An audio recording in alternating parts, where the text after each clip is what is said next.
Jangan lupa subscribe YouTube channel Suara ID TV dan jangan lupa nyalakan lonceng notifikasinya.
Penyalur ya.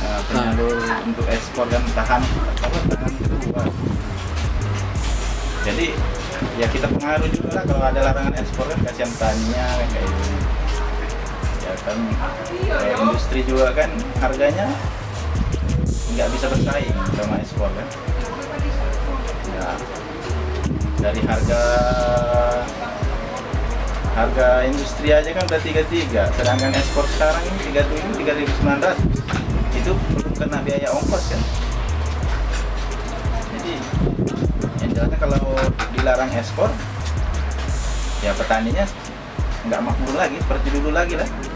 Ya, bukan kurang, ya harganya nggak bersaing. Yang intinya harganya nggak bersaing harga sama ekspor sama industri.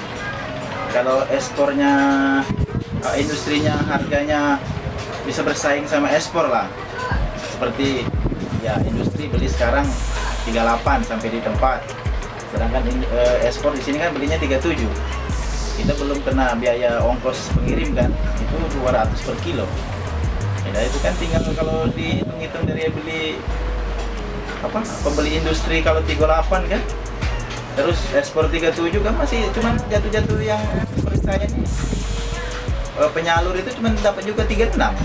Itu nggak 36 itu belum potongan ABS apa-apa kan kayak gitu. Ya, kami sebenarnya menyayangkan dan sangat tidak sepakat dengan apa yang diungkapkan statement dari Ketua Komisi 4 DPR RI terkait usulan untuk rencana pelarangan ekspor kelapa butir atau kelapa bulat. Karena kami berpikir bahwa di situasi COVID-19 ini justru eksportir kelapa bulat inilah yang bisa menormalkan harga di petani. Harga di petani cukup baik sekarang dengan adanya eksportir. Kita tahu bahwa industri kita ini pembeliannya yang industri lokal itu sangat rendah, sehingga para petani lebih memilih untuk menjual ke eksportir karena harganya lumayan ekonomis. Kondisi sekarang di petani seberapa besar kelapa? Ya, kondisi sekarang ya sangat baik di pasar karena didukung dengan itu tadi, pasar eksportir. Seandainya cuma industri lokal yang beli, pasti kita akan over produksi di petani dan akhirnya harga pasti jatuh. Nah, dengan adanya eksportir ini harga cukup lumayan bersaing dan baik di petani. Ini sebenarnya yang diinginkan. Jadi kalaupun ada pernyataan dari Pak DPR bahwa kita kekurangan baku, sebenarnya tidak kekurangan bahan baku, mereka tidak bisa bersaing dengan harga gitu. Nah, harapan kami juga pemerintah, kita kan nomor 1 di dunia terluas lahan kebun kelapa ya.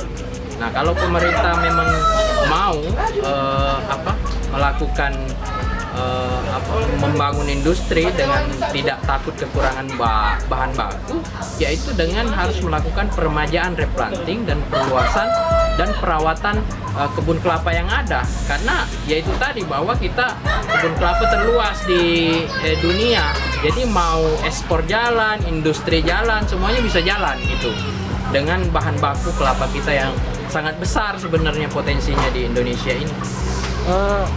Opsi apa sebenarnya apabila terjadi larangan eksportir itu? Apa yang harusnya yang jelas dilakukan? kita tidak menginginkan itu hal terburuk.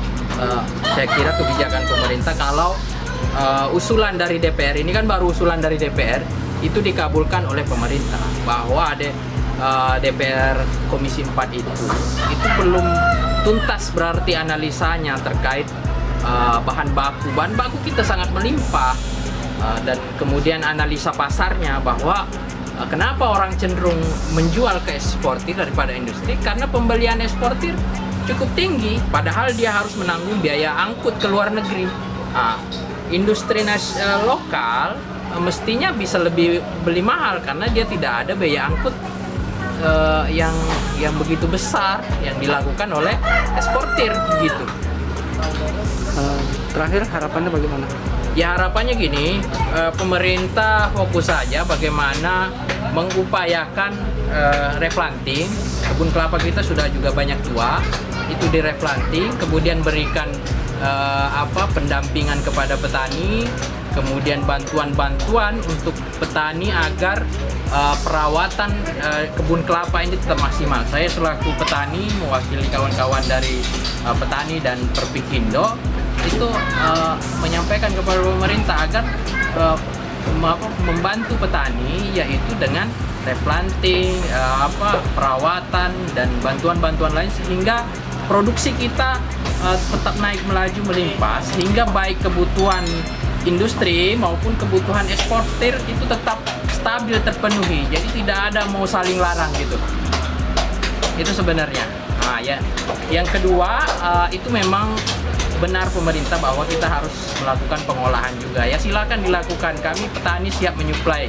Kami pasti lebih pro kepada industri nasional ketika memang harganya itu sesuai ekonomis dan masuklah dalam hitung-hitungan petani. Jangan pula kita mau buat industri pengolahan tapi mau beli kelapa petani dengan murah, kan itu nggak fair gitu.